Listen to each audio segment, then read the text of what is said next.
Hello, everyone. Welcome to the Infinite Abilities Podcast. I am your host, Nick Hurd, and we are here to encourage each other to find our own unique abilities. Let's go.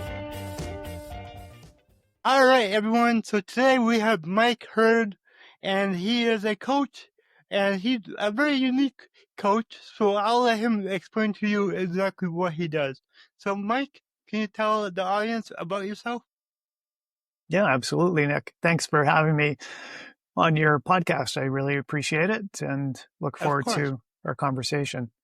I'm a life coach and a business coach, and I work with people just across a wide variety of things that they want help with. A lot of my work is focused on helping people that are suffering from anxiety and stress and overwhelm, and this has really arisen from my own journey with anxiety, and we can certainly get into it today. But I last year overcame a 50-year anxiety phobia of shy bladder, of all things.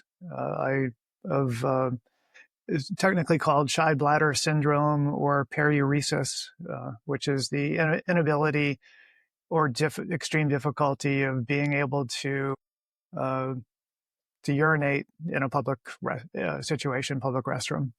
Yeah. Yeah. And I resonate with that because I dealt with that my whole life. I still do from time to time, but it's definitely a lot better now. I think, like, for me, I just, I went through a lot of things that made me realize, like, I need to stop caring what other people think. And then another thing is, I have worked on my self-confidence a lot.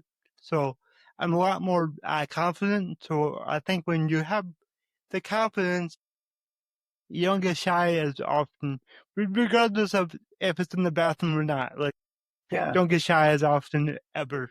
You're right. You're right on with that. And for me, it was first of all recognizing and realizing that I wanted help, and finally decided to look into it for myself. It was this moment. I was on an airplane coming back from a business trip in Las Vegas. It was a 5-hour flight, and usually I would prepare myself for a trip like that, and preparing would simply mean dehydrating myself and not drinking, so I wouldn't have to go.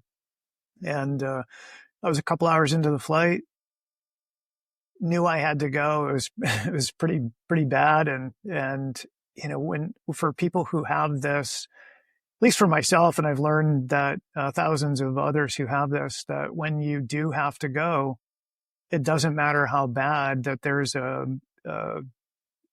involuntary muscle that the brain controls, and that I wasn't able to go. I tried, and I was just so frustrated, so angry at the world, at myself, and it was just probably one of the lowest moments that I've had with this, and because I've coped with it my whole life. And I just released it, Nick. I just said to the universe, I want help. And that led me down a path of seeking help and finding a nonprofit organization that has really tremendously helped me, many others, and I've become involved with that organization as well, the International Periuresis Association.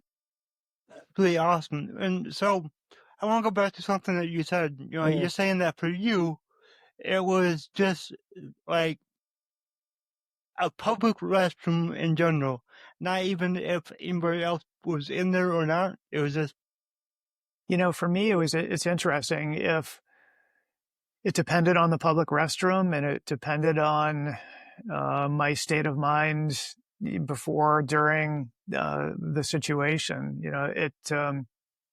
I could freeze up if it was too busy, or if it was too quiet, or if I felt that there was people waiting, that there was somebody else behind me wanting to, waiting in line, or even if it's a single-use bathroom and a lot of the older ones don't have that green red notification on the door, and Yeah. so if it didn't have that and somebody wiggled the lock, then that's a no go situation. So it really a variety of, but definitely if you think concert or ballpark or airport or bus station or situations where there are a lot of people, very, very difficult, if not impossible for me. Yeah, I know exactly what you're saying. Like for me, if somebody's waiting, then it's hard for me to go, which Yeah, is it's such a strange topic, and I know. I feel like nobody really talks about it. So I was glad when I met you and you started talking about it, and I was like, hey, I dealt with all of that myself, and I still do. Like it's still not perfect, but I don't find it as a challenge like I used to. Like now it's just like I I know how to work around it. Yeah, that's So great that it's not as much a challenge for you anymore. And you're right, what you said about people not talking about it. I had never told anybody about this prior to about a year ago, other than my wife. My wife knew, but my children didn't know, my friends didn't know, nobody knew. Actually, one of the healing parts of my journey has been talking to people about it. It's been a very shameful and embarrassing, what I call an invisible challenge, and because nobody knew, yeah, and that really affected. You know, we can get into this if you want, but the amount of thought, the amount of brain space that this took up in my life, it's now that whole weight is gone. yeah, and we don't tell anybody about it. Like I bet you're number three in my life that knows that I really struggled with this, and it's something that I work through. It's just not something that anybody really talks about. Well, I will say the so I have a commercial driver's license, and because of that, I get pulled for random drug tests, and it don't matter. It's like I always had a hard time with that until probably like 3 years ago, where I was like, okay, this is not a big deal because it's not like somebody's in the room while watching, but they're sitting right outside the room. And it's Right? just like there was so many times that I would go in for a drug test, and it didn't matter how much water I drank, it didn't matter how much I held it. I'd go in there, and nothing would happen. And I'd be Yeah, in there for an hour. Yeah, absolutely. And I've been there too for a drug test, same situation, and it's a situation that affects thousands of people just in the U.S. where under that pressure of even if someone's not directly there watching you, although there are situations where that is the case, yeah, that make it impossible or very difficult to go in that situation. So yeah, I that would have been hard for me yeah. too. And like for me, like what made it worse is I was like sitting there like, okay, I can't go. This is gonna look bad. They're gonna think I am actually using drugs when I'm not, and this is gonna, So yeah, there's so many times where I would have to leave that day and come back the next day to try again. Like it was just so annoying. Well, what Yeah, you're saying brings up a really important point: is that we create these stories that are true to us in the moment, but are they really true? They're true because we're believing them to be true. exactly. The being embarrassed because what is somebody going to think of us? And when in most cases they aren't thinking of us, they're just doing their job. Yeah, and they don't care. Except for the one guy that I've had a couple times, he would just get so mad. It's like, I'm sorry, I can't help Jeez. it. Oh, that's Yeah. unfortunate. Yeah. So, yeah, like every time that I went to that guy, it was 10 times worse. Every time, because it was just the weird way that he treated me and all that. It was just like, you're not helping the situation, dude. Like, you know, but well, it happens, and now when I go to a different location now, and it's the same person that we're in touch with every time, and she's super nice, and it's just easy. Like, I don't have Great. a problem anymore. And That's I've great. learned, like, drink some water beforehand. That's Because, an important part of it. Yeah. like, for me, not to get too personal, but we are talking about this topic. Like, for me, I only, I, I mainly urinate in the morning because, like, I have my water and then coffee. So, like, the morning, I go more than I should. But then in the afternoon, I really, really don't. So if my appointments were in the afternoon, I'd have to like think like, okay, I gotta like not go at this time, so then I'll be able to go at that time. But then some people out there can just go basically whenever, which I I never experienced that myself. Well, up until about a year ago, I hadn't either. But things changed dramatically for me, and now, now I can go in most situations, and when I can't, you mentioned this, like I don't make up the stories about it that I used to. It's like, oh, I just can't go, which I found out happens to everybody, that there are times when you can't go. So it's not as or not a big deal like it used to be for me. Yep, yep. Now, for the listeners, can you give us a couple of tips that really helped you to overcome this? Yeah, absolutely. So, so my journey, so the first thing I did was reach out to this organization, and I found out there was a whole community of people. In fact, in the US, they estimate about 6% of the population has some form of this, and which is about 25 million people here in the US.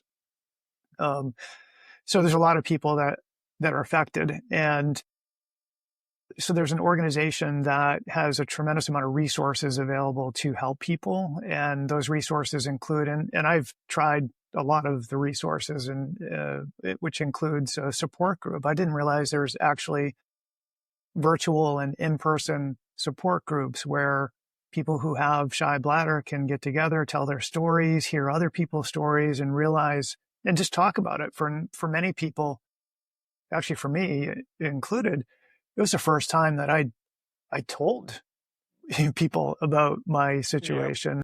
And so just talking about it helped. So talking about it. Uh, and then there are workshops that the uh, International Periresis Association runs. And I attended a virtual workshop.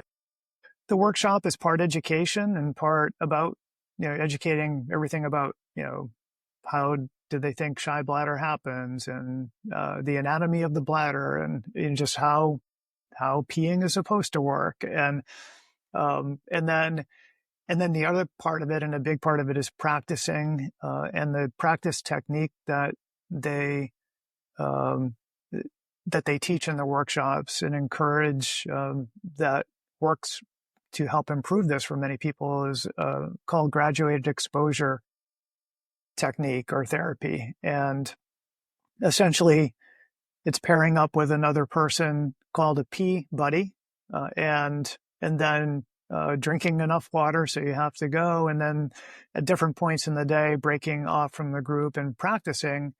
And the word graduated, you're graduating. Graduated exposure means starting off with something that would be pretty easy for you with a partner, to gradually exposing yourself to more difficult situations, to kind of retrain the brain on what is safe and what is scary. And so I attended a virtual workshop, and believe it or not, you can do this. They do this virtually, and it was very effective for me. And then I also attended an in-person workshop, which was pretty amazing as well, to meet in person other people just like me. yeah, And so that was extremely helpful. And then I learned a technique. It's called the breath holding technique. And I saw a video about this that if you hold your breath long enough, which for me was somewhere around a minute to a minute and a half, that um, there's something that happens in your body that releases that muscle that is tight, and you just automatically go at a certain point. So breath holding worked for me as well. And there's a um, uh, there are books and there are other resources and videos, all available on through the International Pararesis Association. Yeah, awesome. I, I know there's a lot more people out there struggling than anybody can even think of, you know. As you just said, nobody talks about this. So, for the listeners, just talk about it.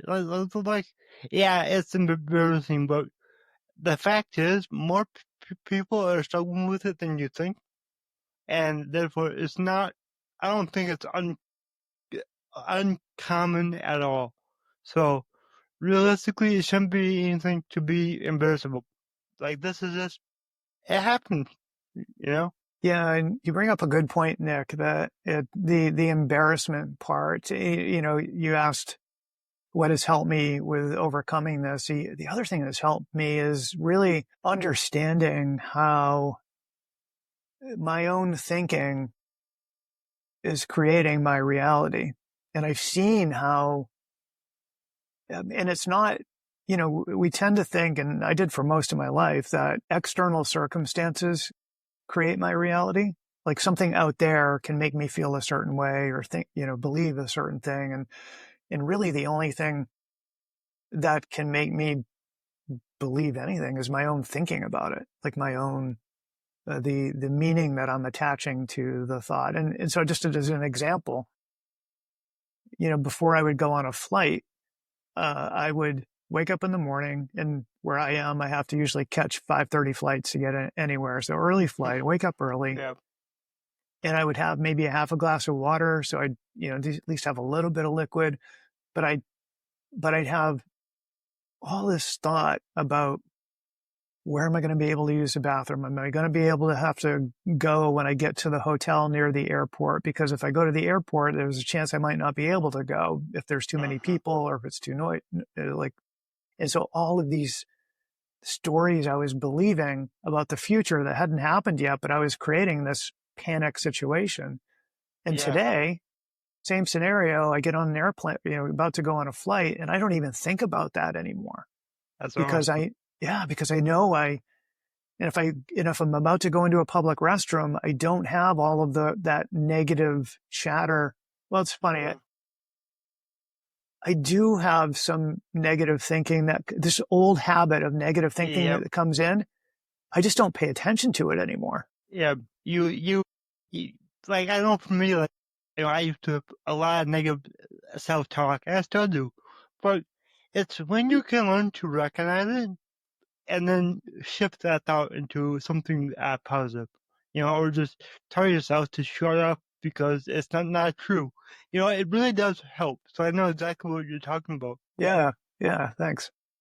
And another thing, like, it's nice that you don't have to walk around, like, let's say, a mall and look for the one restroom way in the back corner where nobody is around. Yeah, I used Yeah. to do that. I used to, Yeah. you'd walk by 10 bathrooms before you got to one that you would use. So yeah, I I did that.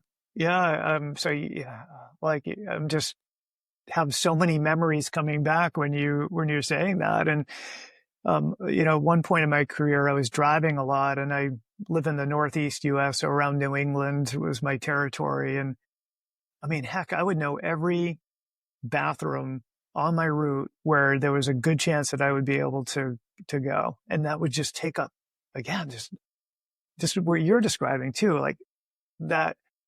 It's hard to be present and enjoy being at the mall if all you're thinking about is where's the next safe bathroom I can use. Yep, exactly. Yeah, it's weird to talk about it with you because it's like I'm realizing that it was more of an issue than I thought, you know? When you're going through it, like, so yeah, you know it's a problem, but it's just the way it is. So you just kind of deal with it. But yeah, looking back, it's like, I let that really control a lot more than I thought. Yeah, that reflecting on my own life, I'm 57, and so I lived with this for 50 years. I mean, I remember vividly in first grade, I knew I must have had it because I just remember looking under, thinking all the boys had left the restroom and looking under the bathroom stall, and there was my first grade teacher, and she was yelling at me, and what's taking you so long? And I just remember that feeling of embarrassment, like just beyond embarrassment, and so I've been living with this and coping with this for 50 years, and just the amount of thinking that has taken up in my life is I'm still today realizing how much thought that took up because I don't think about it anymore. I think about it when I have conversations like this or Yeah, am coaching people about it, but just my own personal thought of where's the next bathroom, and all the thought before you go into the bathroom, and all the thinking you have going on in the bathroom, and am I too loud, am I too quiet, what's this person thinking if I'm taking too long, like you mentioned earlier. But yeah. and the reality is usually nobody's thinking anything. No, nobody cares. No, They're in there to go to the bathroom. And that's it. exactly. And I know that now because, like me and you both, it doesn't really affect us anymore. Right. So now you just go in, do your thing, and go out. You're not going in there thinking about that other person. Like, you don't do that at all. So, like, back when, I struggled with it, I thought people were, thinking, why it's taking so long, or why is he in the stall and not at the urinal? That thought all the time, because I would never use the urinal. I'd always go in the stall, you know? So, but yeah. And then you brought up another thing that made me realize it was a problem, and that is in school. And now that I'm thinking back, I would not go to the bathroom during pastime. I would always wait until we were in class, and then I get a pass to go, because then nobody would be there. Mm-hmm. So it's like, wow. So it sucks because there's so many people struggling, and so many people that, like me, don't realize how big of a deal it is, or how much time they're wasting, and just how much mental energy it's consuming. So Yeah. I'm so glad that you're doing what you're doing to help people get through this. Thanks, Nick. And I've even I've become a coach for the Shy Bladder Center. So Cool. this is something that I help people with now, and I facilitate workshops as well for the Periuresis Association, and so I've really it's become something that I'm just vocalizing now, but something that has been this like this lifetime issue, this lifetime challenge that now I'm just so fortunate to be able to help other people with. It's pretty amazing. It's always awesome when we can work through problems ourselves, get through things, figure things out, and then go out and help others do the same. Yeah, Thank you yeah, for that. We should probably wrap this up, but for all the listeners, where can they reach out to you? How can they work with you? yeah. So they can reach me. My website is a great place to go for information about me and resources as well. And the website is Michael R. Hurd, that's Hurd, so michaelrhurd.com. They can contact me through my website as well. And if somebody is would like additional resources, I'd mentioned the Peri-Resus Association, and that's PARURESIS, periresus.org. Usually if you Google Shy Bladder, that will come up or in a Google search. But that's also a great place to go for resources. And yeah. Awesome. Cool. Then I gotta ask you. So my slogan is "Your abilities are infinite." What does that mean to you? What that means to me is that we are all connected and part of a universal intelligent energy source. And we all have innate well-being. We're all part of that. And that's what that means to me. I love that. Thank you so much for sharing, and thank you for being on the show. Like, I just hope this reaches a lot of people that are struggling, and maybe they don't know it, and then they're like, "Oh, hey, I have that problem. We should work on that." You know? Yeah, So, would love it if people either are struggling or know people that are struggling to reach out to me. I'm happy to help however I can, point to resources. Oh, and I'm also writing a book, Nick. I didn't mention that, but oh, I'm getting close to the finish line, I hope, with my book about my story. Again, I'm writing it to let people, whether they have shy bladder or other invisible challenges, know that there is help, that there is hope. Yeah. awesome. Well, thank you again, and it was a really good conversation. Well, thank you, Nick. I appreciate you having me on your show. If you enjoyed this show, please go ahead and share it on your Instagram story and tag me in the Nick Hurd. Also, go ahead and share it anywhere else that you see fit, because the only way that I can grow this is by you guys sharing it. I don't sell anything on here. I don't have any sponsors, so let's just get it out there by word of mouth and help more people. Alright, everyone, remember, your abilities are infinite.